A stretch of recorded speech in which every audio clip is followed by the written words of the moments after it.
Hi everyone, welcome back to our podcast. My name is Sakina and this is Rita Astrid. And together we form Similarly Opposites. Basically, it's what it says on the can, but use this as a podcast and try to identify instances in the story where you can see how similar we are or how different we are, but somehow it just works. So join us on this journey. And I haven't spoken to Riza. I feel like I haven't spoken to you. I probably have. I haven't spoken to Riza. And basically, we're just going to catch up. We're going to talk about our travels. We normally do our pits and our peaks of our destination. And we take you along with us on that journey so you can see where we've been, especially now that we've been in lockdown for so long. It's nice to reminisce about our travels that we've done together. So tell me about your day. I haven't spoken to you literally the whole day. Yeah, we haven't chatted today. Today's been all right. It was like a regular day. It was just so nice to have an off day because it is a public holiday here in SA. But this morning I walked Rufus, came back, and I was like, okay, today I really want to be productive. I really want to film lots of videos for my YouTube channel. So I wrote down what I wanted to film, wrote down the little script that I wanted to say. And then I filmed 2 out of the 3 videos so far. And I was just about to film another one when you messaged me and was like, hey, let's do our podcast. I was like, oh yeah, because I knew you said today or tomorrow. And tomorrow I was like, ooh, tomorrow's difficult. And then we had pizza for lunch, and I watched 1 episode of my Korean drama. As per usual, it's the usual everyday thing, gotta watch a Korean drama. And I just kind of sort of introduced my brother to BTS, Korean pop group. And he was watching their videos, and I was asking who's who. But you know, when your brother first discovers something that is your thing, and then they try to act like they don't really like it or like it, he was kind of doing that. But I could see that the intriguement, the interest has started. So we'll see. How about you? How was your day? My day was good. So it's Heritage Day in South Africa, and that's why it's a public holiday. I went to I woke up at 7 this morning because the sunlight was in my eyeballs. So I woke up super early, and then basically I was done cleaning the house, washing, prepping by 10. So I had nothing to do. And then because I'm house sitting at the moment, so I put the plants out to get some to drink up some sunlight and all of that stuff, watered them, fed the cats. Then I had nothing to do by 10 o'clock, so I was like, cool. So then I did one of those I don't have it yet to show you, but one of those canvases where you sew into the canvas. Yes. Embroider into the canvas. So I did one of those, and I just did an outline of my kids, not my actual kids, but my 7 kids that I do have. And I did that, and then I went to have a braai at home with my family.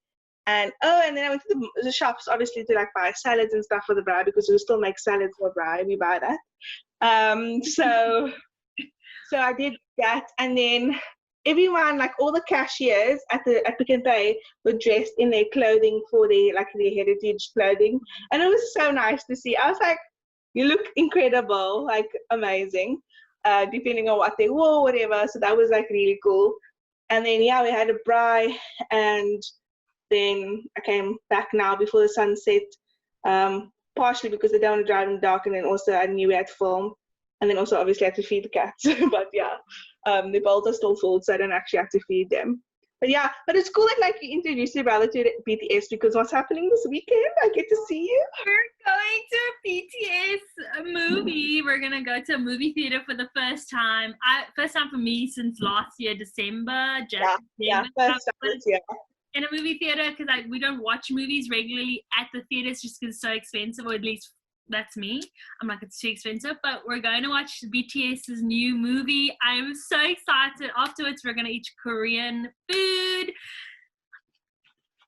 There's no words for the excitement. I just can't wait. I just want the day to come already. I want it to be good. I want us to enjoy everything. And yeah, I have high hopes, high expectations for the day. But I'm also trying to tell myself, Riza, every time you have high hopes, every time you have high expectations, something crashes and burns. So please just relax. I don't have to think too much about it, but I am excited. Okay, yeah, you've been so hype, which is a good thing. And I don't think you should dampen your spirits, because Like, why would you do that? Why just set yourself up for failure? No, because I just know myself. I know that I can sometimes overdo it with like the excitement and like the planning and like this is what I'm going to do and then this and then there's always something that comes up, either like work-wise or someone will ask me to do something or something will happen and then say no. And then I get so upset and like my whole day is just ugh. So I'm just putting good energies around the whole day and I just want it to go well and to be a 10 out of 10. I'm sure it'll go well. Like you have a few people that's like super hype about BTS and like they will tell you everything that you need to know. Yeah. And be hyped with you, which is nice. I can only bring the excitement. I can't bring the information because I don't know much about BTS, but like we know this. I know enough. I feel like I know enough. You know enough. You know the boys' names. That's really good. Yeah. I know that. That's as far as it goes. Yeah, I don't know that much about them either. Like I'm just learning as it goes. And my thing is like if you enjoy the music, if you enjoy their looks, if you enjoy their personalities, if you enjoy just watching them, whatever. Everyone is different. And I mean, like, everyone's going to disagree with us if they are BTS stans or whatever, or the army.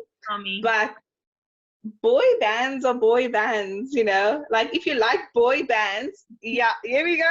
But, like, if you like boy bands, you're going to enjoy them. Because, like, the dynamic is similar. Okay, like K-pop culture and idol culture is like very different, like in terms of rules and stuff. But like the culture around it is very similar, I feel like. Because I've been many a boy band stan.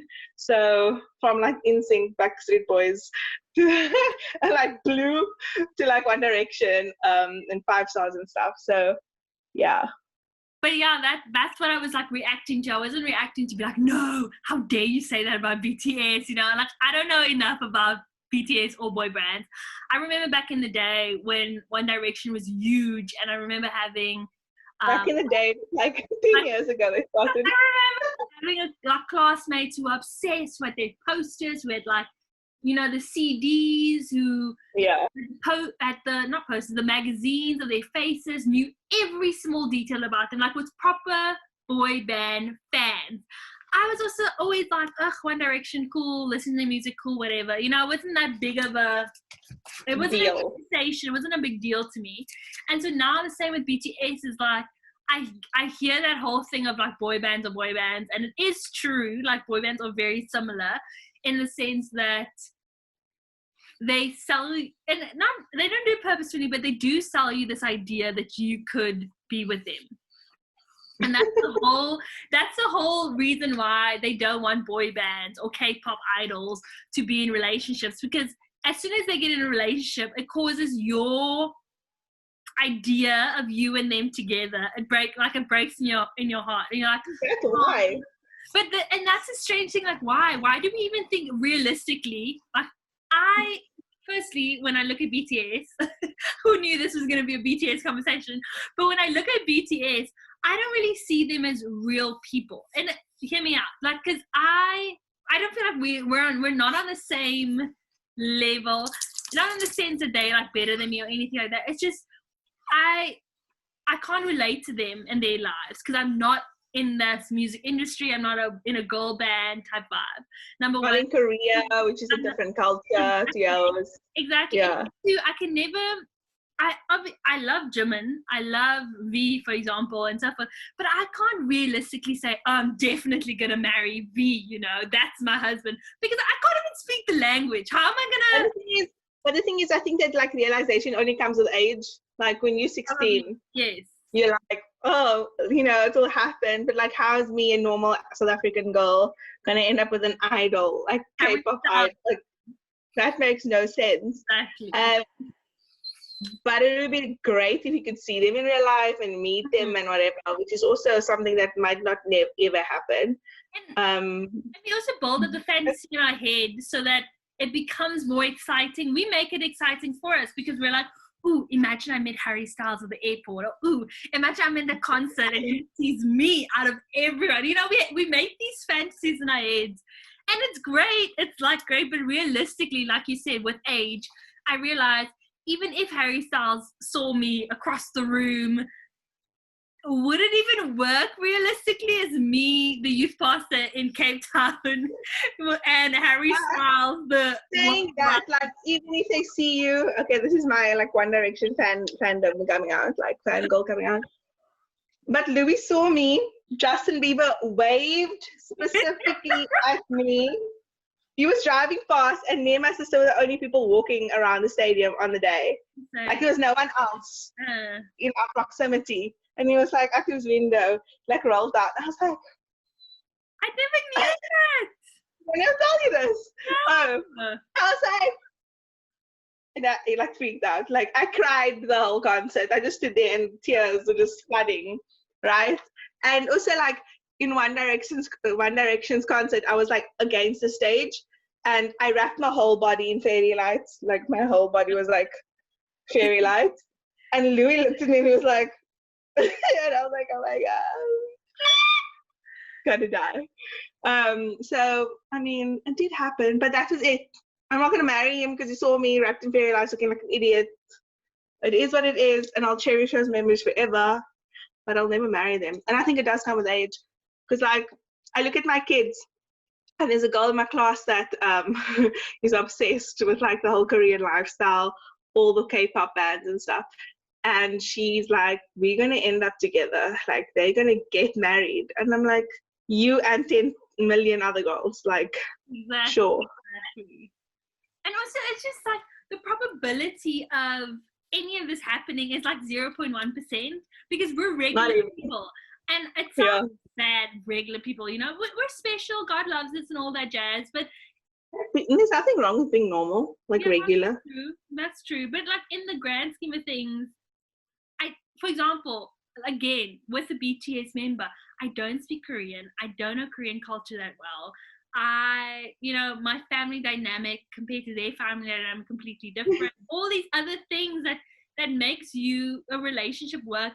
It's not just gonna work because I fancy him, because I think he sings well and dances well. You know, it's and like you said, with age, you realize that there's so many other factors when it comes to dating someone and marrying someone and so forth. But that's just BTS. We're still excited about the movie. We're still excited about the Korean food. I haven't eaten any Korean food in my whole life. So it's going to be an experience. And we're going to experience it together. So that'll be cool. Can't wait. I'm looking forward to it. I've been telling you, I've been looking through that menu once a week since I booked the tickets. And I want to buy like 5 different meals, because I was like, I've never tried Korean dishes. I've made like a couple at home, but that's not the same. It's not the same. It's not the same. I'm like, I want to try tteokbokki. I want to try ramen. I want to try bulgogi. I want to try kimbap. Everything. And I'm like, Riza, you can't spend 500 Rand on one meal at one restaurant. Like, it's just not going to work. So I need to. We'll see how I feel on Saturday. And what I end up choosing. I feel like if it's going to be so hype, you're going to end up buying the whole menu, and I think we should just make it that. No, I don't have money to buy the whole menu. Only I have to pay bills and all these things. Being an adult, I don't want to talk about that. It just makes me emotional. Being an adult and getting paid, and then like all your money just poof, poof, poof. Where did it go? I just got paid. What? You blink, and then you're waiting for the next month. But that's we don't need to make this podcast sad. What have you found on the interwebs? Sorry. This past week that is. So because we haven't been on, well, I haven't been on my phone. You've been living on Facebook. That's something I found out. But personal. I've been on the internet this week at all, mostly. Found a few educational sites. That's great, but that's boring for you. I haven't seen anything that rings a bell. Because I haven't been on my phone this week. This week I've been so busy. Like, I know it's only Thursday, but I've been like ridiculously busy. And I haven't seen any post that was like, wow, phenomenal. Yeah. What about you? Well, I've been off Instagram for a week and 2 days now, which is crazy, and I'm starting to feel withdrawals. And I realized that I use Instagram as entertainment because life is really boring when there's nothing to scroll and scroll and scroll and no stories to watch. But besides that, I'm currently on a no Instagram sabbatical. Sabbatical's not even the right word, but like break yeah. for the next 12 weeks. So we're all waiting for December to come very, very quickly. Other than that, there is 2 things that I saw on the internet. I don't know, one, if it was this past week specifically or if it was the previous week, but it's an article written by Chimamanda Ngozi. Yes, it's on grief, and basically she lost her dad a couple of months ago, and she just speaks about the different stages of grief that she went through, dealing with his death, dealing with his loss, not being able to go to Nigeria to be with her family because of the pandemic, her being stuck in the US, and like Nigeria, like saying, okay, we're going to open the borders, and the borders don't open, and just that frustration of dealing with loss and a loss of such an important person in her life, like her dad. And honestly, it's a really long read, but I'll link it down below because it's so, so good. Just the way we deal and respond to grief. Rufus, you can't do that. We're on a podcast. Just the way we deal with grief and how we respond to it and how we react and keep things together and how like memories come flooding back. And the second thing that I found on the internet is something actually that I found on YouTube. It's a video called 3 Interpretations of Summer. So one of my all-time favorite movies is 500 Days of Summer. I'm absolutely obsessed with that movie. And I remember the first time I watched it, I was so pro Tom. I thought Summer was like the worst character, and how dare she treat him that way, and how dare she break his heart and then like immediately get into another relationship and all that jazz. But then in this video, the 3 interpretations, they say that when we look at Summer, we can either look at her from a romantic side, like a hopeless romantic side, or we can look at her like as how she actually is as a character, like the realistic side, or we can see her as a little bit of both. And then they just basically go on, depending on who you are and how you react to love and deal with love, that's how you respond to her as a character and your frustrations with her as a character.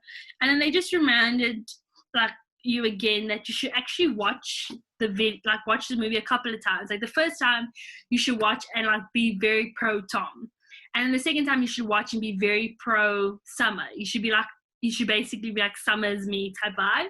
And then the third time you watch it, you should not connect to either one and just look at the facts like as the story unfolds in front of you. I thought, okay, I need to watch 500 Days of Summer again because I've always just been so pro Tom.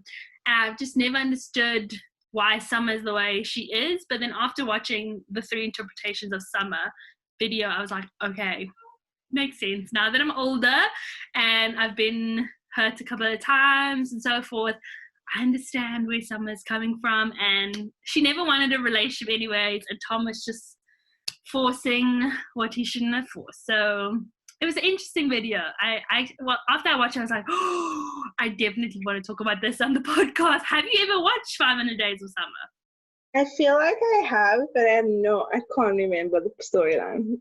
It's like it's with Zooey Deschanel and Joseph Gordon-Levitt. Again, I feel like I've definitely seen it. No recollection. It's basically Joseph's character is like a hopeless romantic, and he makes Hallmark cards, and then he works in the office, and then Summer joins the office, but she's an assistant, and he falls head over heels for her because she likes the same music as he does, and there's certain things that he likes that she likes, and then he instantly falls in love with her. But the whole movie, she basically says like she's not ready for a relationship, she doesn't ever want to be in a relationship. But then Tom, being the hopeless romantic, he just like he thinks that she'll change him. He probably just forces it and be like, you into this, I'm into this. We're obviously into it for a certain reason. So we should be. He gets very frustrated with her because she wants to be with him, but she doesn't want to like title it or anything like that. But then at the end, once they've broken up, and she like moves away, 3 months later, she's like engaged to get married, and she always said like she would never get married. And then he asked like, but you said like what makes him different to me? And she said he was just the one. Like he was just the one that made me believe in those things. And it's so frustrating watching it because you're like, how can Tom not be the one? You know? But that's life. Like sometimes someone can be the one for you, but you're not the one for them. And 100%.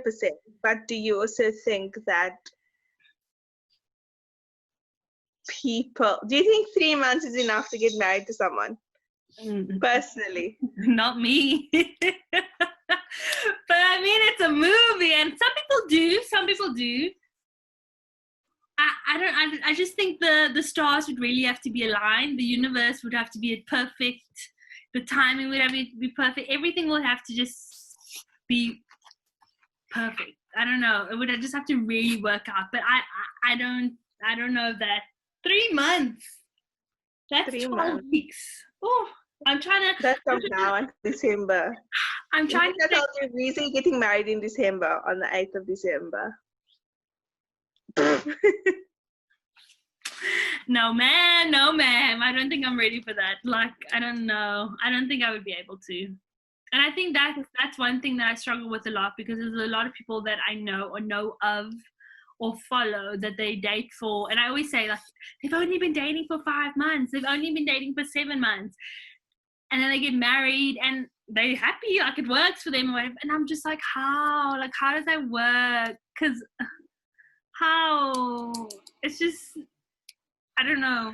I feel like I need to speak to someone who dated someone and then married like less than a year, and how they made that work. Yeah. Interesting.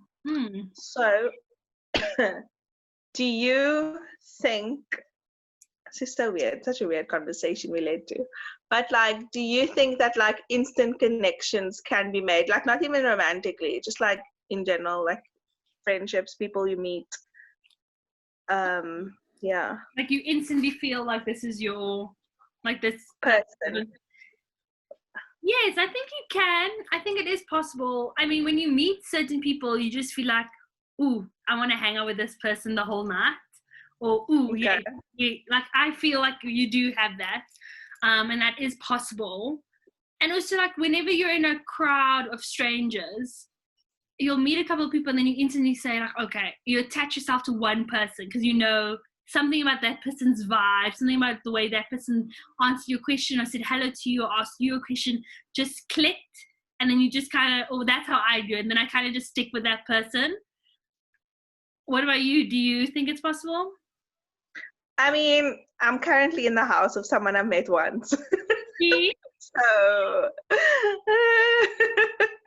but like, it's such like a weird, like friendships, I'm like, amazing, yeah. Romantically, I'm a bit like more guarded, like a lot more guarded with the connections. But like, yeah, if you're in a group, you just vibe with one person or you don't vibe with it. I think it's the same on like a staff, like on a staff dynamic.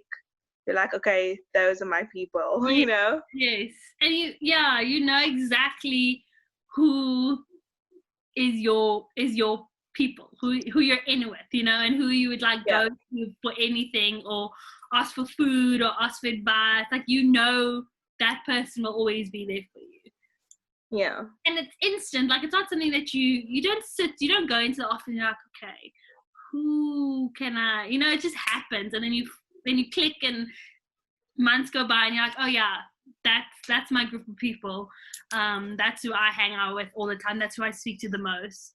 So yeah, I think it can happen. I mean, we're jumping a country, but in a sense, but I was like, but like in Rotterdam, like we met people instantly, the one night when we went out, and it clicked, it worked. The conversation was flowing, and I was. But it's weird. Like, I find it weird that you find your mirror, like someone that like vibes with you, and their friend always is a person that vibes with me. Yes. Like, it's weird because we're not the same, and we don't talk. We don't have the same chat.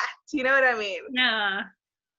But it just shows that, like, because of our friendship, which is so, I know the thing is, we call ourselves similarly opposites, and we constantly say we're opposites and we're not very similar, or we are similar, whatever, but we never really explain what that means in a sense. But the thing is, I think because we work as friends, when we meet other sets of friends, then there is always someone that matches our vibe. So even though it's not exact, but there's always at least, so if the two of us meet two other people, there's always at least one person that I would rather speak to than the other person. And then same for you. There's always one person that you would rather go to. That is so strange because that specific two people that we met, I'm going to call them by their names because no one knows them. So I don't know their names. Harry Potter. Okay, Manu's the one that I was talking to. And Harry Potter. What was mine? No idea. Harry Potter. There you go. Harry Potter. So I saw Manu like, immediately when I walked in, but we never spoke. And I was like, oh, he looks interesting. But it's also weird because, like, I get that we're multifaceted people and we're into different things and stuff like that. Like, I get that, and you can actually find something in common with everyone. I understand that. However, your approach to conversation is very different. So, like, you're more timid and you're like, you're nice. You're timid and you're nice. And me, like, I'm more like, I'm not like loud or whatever, but I'm very standoffish, but I also have the bands. You know what I mean? So, like, it's very strange. I don't understand it.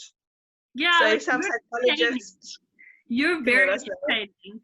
And you know what to talk about. Like, you know, you always have an interesting tidbit that you guys will either share or something that you have in common with those people, with the people that we met, or you'll talk about music, or you'll say something bantering wise and it'll just flow into a conversation.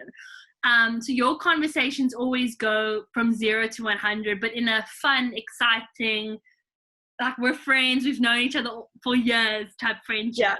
Yeah. Whereas mine also goes 0 to 100, but it's a different type of. But it's like a slow burner. It's like a burn. It's like how you do it.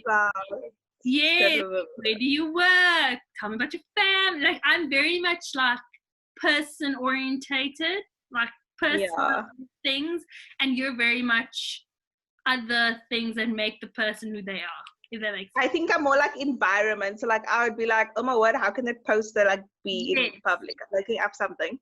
And then be like, yeah, like, da-da-da-da. And then we'll get into like a super cool conversation regarding whatever. The thing is, I always want to have the conversation you're having. What? I always want to have that conversation that you're having with that, if that makes sense. Because with my slow burn conversations, it's very difficult to, we start very, like, I don't know, we get deep very fast, and then we're like deep the whole time, and then it's difficult. Yeah, then you can't get out of it. You can't get out of the deep conversations where it's you are fun, and then you go deep if you want to, but then you can always go back to fun because fun was your first point of reference.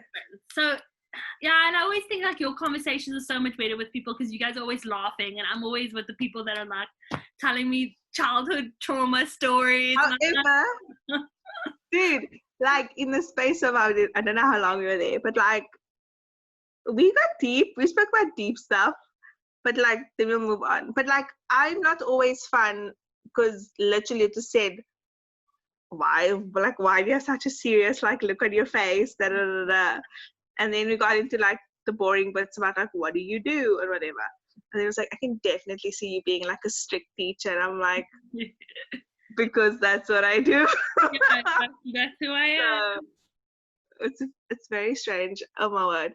So let's bring it back. We'll go into more detail for next week. Stick around, subscribe while I'm here. Subscribe we'll give you the full details about Rotterdam next week. Again. Okay. Sorry about that. So I know we jumped ahead and we spoke about whatever we spoke about. We spoke about meeting people, conversations. Where did we meet them? Who knows? Find out next week if you subscribe down below. And we'll get into all the juicy details. Also, if you have specific questions, leave them down below and we'll answer them. But before we get there, let's talk about Amsterdam. This week we are in Amsterdam and we actually went there December 2019. So yeah, how was your experience? Do we just want to jump into puts and peaks, or? Yeah, we can just jump into puts and peaks, I think, because these next few destinations we all did in one big tour, I guess you can say. And it was our last trip overseas, our last trip of 2019. It was in Amsterdam. And yeah, let's get into puts and peaks. I will go first if I can remember anything. My peak of Amsterdam is everything is so easy to get to. Everything is so well organized. I loved the tram system. I loved the train system. I loved the buses. Were they buses? Yes, we got on a bus. I love the free ferry. I just love how accessible Amsterdam is and how easy it is to get around. I also really, really enjoyed our walking tour in Amsterdam, and I would highly suggest you go on a free walking tour. I'll link it down below, which one we went on. And yeah, I liked the vibe. I liked the people. I liked the city. And I don't know. I really enjoyed Amsterdam. It was better than what I expected it to be, if that says anything. And my pit of Amsterdam, we went to Amsterdam with my parents, my brother, my cousin, Sakina, and her brother. So we were a pretty big group of people going. And it was the first leg of our 4-country tour. 3 countries, 4 destinations. 4 destination Europe tour. And I realized very quickly that with anything, when you go with a group of people, that everyone has different interests, everyone has different things that they enjoy, and everyone has a different idea of what they want on their holiday.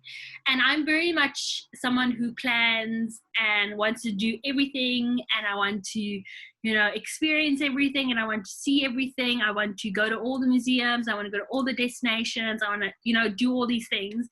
And it's very difficult when you're on a tour to do things that you want to do if you want to do it with other people, or if you don't want to do it with other people. So I learned just very quickly that I don't really enjoy going on holiday with so many people, just because everyone has their own idea of what they want to do, and there might be people who don't want to do anything you want to do, and then there's either a compromise you have to make, or you have to go by yourself. And I'm very much like, let's all do things together, and that's not realistic if you're traveling with a lot of people. So that was like my biggest pit, is just realizing that going on holiday by yourself, and then going on holiday with like one person, and then going on holiday with like 5-7 people, it's very different depending on who you go with. What about you? Interesting. That's actually my peak. So I love the fact that we were with your family and like the things that we got to experience together, because even though I lived with you 3 months before that, right? So I lived with you and your brother. Like your brother and I just had the bands the whole like Amsterdam time, and like that was very nice. I love that. And I love like your mom and your dad, like it's something so, it sounds so mundane, but just like breakfast together, just chatting, like being excited for the day, like knowing the plan for the day and who's doing what, and like how we're going to navigate, and like it's still like a family vibe. Like I enjoyed that a lot. So that was definitely like a peak, and like it was also nice, like your parents are basically like my parents, and they like definitely made that clear, and we felt that and whatever. So like that was cool, and I really liked that. I also like the fact that like your brother, my brother, and Caitlin are similar ages, and then they could like bond and do their thing, whatever they like chat and be in each other's rooms and all of that stuff. And then like you and I would also do that. Although Caitlin was with both of us, like the groups, I enjoyed that a lot. My pit would be, I think, okay, so on our walking tour, I don't even know if you saw this, but this is like an image just like glued in my brain. But on our walking tour, our Ricardo, our walking tour guide, he like posted about the fact that there's like almost no beggars, almost no homeless people in Amsterdam, so well taken care of, blah, blah, blah. And in Amsterdam, there's like streams of people just going nowhere. It's just like walking, right? Walking down the road. And there was this one evening, and when I said this, the first bitter coat, it was so cold. And there was a man on our right-hand side on the floor sitting and like asking for like money or like food or whatever. And this man had like no socks on. And I thought about him, I still think about him. I felt so bad. Like, I know it's summer there now, whatever, like just finished spring summer. But like that, I was like, how can I, in the afternoon, being like, oh yeah, Amsterdam takes care of their people. Yeah. There's no homeless people. And in that same night, I see that. And I'm just like, and because you can't stop because it's like streams of people walking, and also don't know where I'm going, don't know what I'm doing. We don't have Wi-Fi. I couldn't stop and like buy socks for this man and then go back to him because I would never be able to find him again. So like it was definitely like a pit in the situation. Did you even see that man? Do you know what I'm talking about? I have no idea what you're talking about. I don't even know where we were that evening. You were literally next to me walking, and I was like, and my heart just went boom, like sank. No. And I was like, shame. Yeah. So that's my pits and peaks for Amsterdam. We were there for a very short time. But a few like highlight places that we've been to, just want to shout out is Zanzerschans, which is very nice to go to. Obviously, I saw my old flatmate. That was like also a highlight. Red light district is not as like a big thing as they make it out to be, which is also a good thing. Like it's a good and a bad thing because you're not like overwhelmed by like, ooh, what we're gonna see. It was quite manageable. Yeah. How do you keep muting yourself? I took it to your dog. Because I hear he's doing something, and I don't know what. I can just hear, you know, when you hear your dog doing something, but you don't know what he's doing. That's what he's doing. Other things to shout out. That fish burger. Oh yes, we don't know where it is, but that fish burger, Sakina can't stop talking about it. And the so security was really cool. The artwork at the what's it called? At that shipping dock deck area. Oh yes, at the NDSM shipping yard. That was cool. That was awesome. Yeah. The hotel where we stayed at was just outside of the city center. Beautiful. So nice because it was very quiet and relaxing. I love going to the supermarkets in Amsterdam and just like seeing the way their supermarkets look. And yeah, I think was so cheap. Like it's so cheap and so easy to be vegan. Like I've just like realized how easy it is compared to being South Africa. So like Albert Heijn, what's that other Jumbo, whatever. Incredible. The hotel was like a lap of luxury. Like it was so nice. The breakfast, Rita still regrets not taking a video. I was just thinking now, like there will never be buffets again, or at least for a very, very long time. And that was a prime 10 out of 10 amazing buffet breakfast, and it was just so good. So yeah, would you ever go back to Amsterdam? 100%. The Netherlands, definitely. I mean, I feel like we're saying this for every country. We'll get to a country we don't want to visit again. Don't worry, it's coming. Stay tuned. Stay tuned. Subscribe. Like this video. No, but I would definitely go back to Amsterdam. I think next week I'll talk to you about where I would rather go to. But Amsterdam is a vibe. I could actually see myself living in Amsterdam and like I can't see that. not like living in a sense that not the life I'm living right now. Like, so not this Riza, but a different Riza on holiday could definitely live in Amsterdam, if that makes sense. Like the Riza I am when I'm on holiday, not the Riza who has a job and a dog and a house. You know, not. I know we're multifaceted humans, Sakina. You said that, and that means that I could be different people. But I could see myself like riding a bicycle to work, and then popping in for a pub lunch, and then popping in to buy some groceries, then like taking the tram, you know, to the next stop. And I can see that. I can see it, but at the same time, like you said, there's just so many people, like streams and streams of people always walking. Yes, we were there prime season. It was like just after Christmas, but that's not the tourist season. And it was so they cool. were It was so yeah, and I was shocked that we not like American or English or whatever, because apparently those people just like wreck the place and they like so basically so at the tram, so they weren't very nice to us because they thought we're not from there. But like when we speak Afrikaans, they kind of look at us funny because it sounds very similar to that. So pro tip: if you're on the tram, look carefully. Next to the tram doors where it opens, there's like a circle, a square, I don't know what there is, but the seats are colored red. Now, this might just look like a design thing or whatever.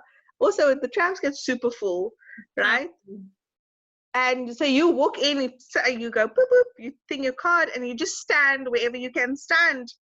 Doesn't this lady come with her big pram and bad attitude? And it's like, blah blah blah. Why are you standing? Blah blah blah blah. Like move. Like she was umbaskof. Like she was rude.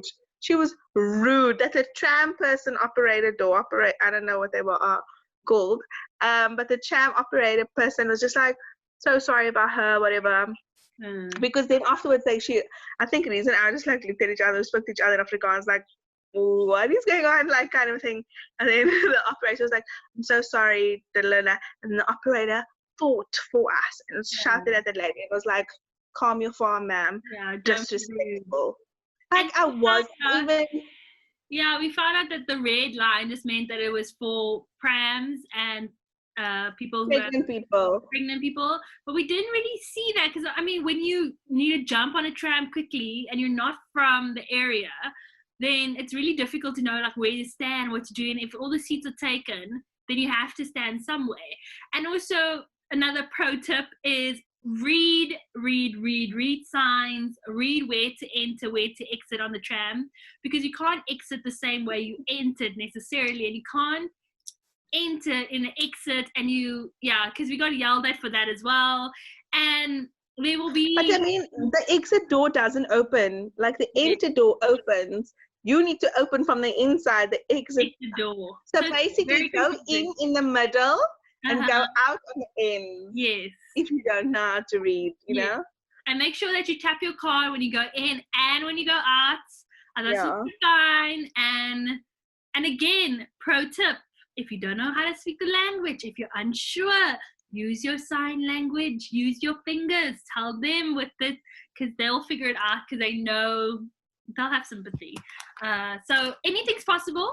You just have to be nice and kind, and people will feel that kindness radiating off you and want to help you, which is also something that we learn in Amsterdam, is that if you're lost, if you're confused, just be kind. Someone will help if you ask them. But that was this week's episode, and that was Amsterdam. We did enjoy Amsterdam, and as you can see, we have lots and lots of tips. Sakina did, once again, pro vlogger. She vlogged the whole trip. She vlogged Amsterdam, and I think I have a Amsterdam guide that I made. I'll link it all down below.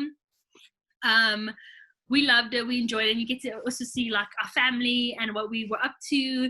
And you get to see us going to like Zonzerschans, the windmills and all that jazz. So please check that out. As always, it'll be down below in our little info box. And then please like and subscribe, like us and follow us on Instagram as well. We're uploading every week, just updates and tips and so forth. So please join the family, join the Similarly Opposites crew, and yeah, we'll see you next week. Bye. Thank you so much for watching. Bye.